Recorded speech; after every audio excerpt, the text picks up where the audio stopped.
উপজেলা পর্যায়ে অধস্তন আদালত সম্প্রসারণ এবং জরুরি অবস্থার বিধান সংস্কার নিয়ে জাতীয় ঐকমত্য কমিশনের আলোচনায় গৃহীত হলো গুরুত্বপূর্ণ সিদ্ধান্ত।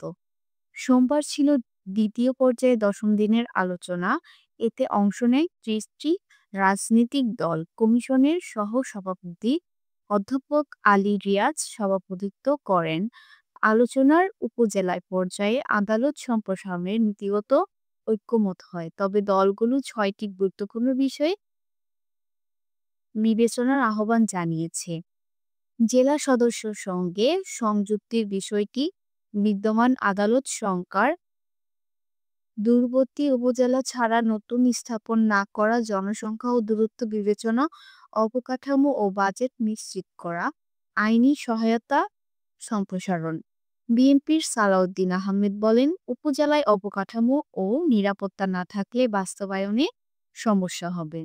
গণসংহতির জুনায়েদ সাকি বলেন, মামলা বাড়বে এমন ভয় নয়, মানুষের দোরগোড়ায় সেবা নিশ্চিত করাই গুরুত্বপূর্ণ।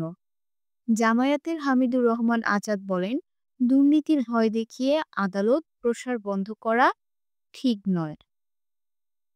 আলোচনার জরুরি অবস্থা জারির নিয়ম পরিবর্তনে প্রাথমিক ঐকমত্য হয়।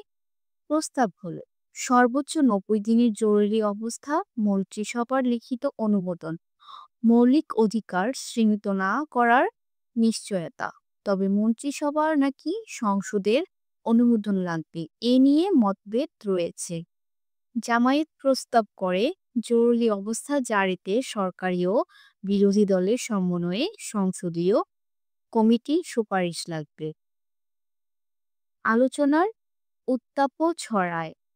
এনসিপির জাবেদ রাশিন বলেন, প্রতিবারই বলা হয় পরিবর্তন সংসদে আলোচনা হবে, বাস্তবায়নের পথ কই? বিএনপির সালাউদ্দিন বলেন, ঐকমত্য কমিশনের উদ্দেশ্য নিয়েই সন্দেহ হচ্ছে। আলী রিয়াজ জানান, ১৪১ অনুচ্ছেদের ক, খ, গ সংশোধন ও পরিমার্জনে দলগুলো একমত হয়েছে। আশা করছি বৃহস্পতিবার চূড়ান্ত সিদ্ধান্তে পৌঁছে যাবে। দেশের বিচার ও সংবিধান সংস্কারে জাতীয় ঐকমত্য গঠনের এই প্রচেষ্টা কি ফলপ্রসূ হবে? চলমান আলোচনার দিকেই তাকিয়ে আছে পুরো জাতি।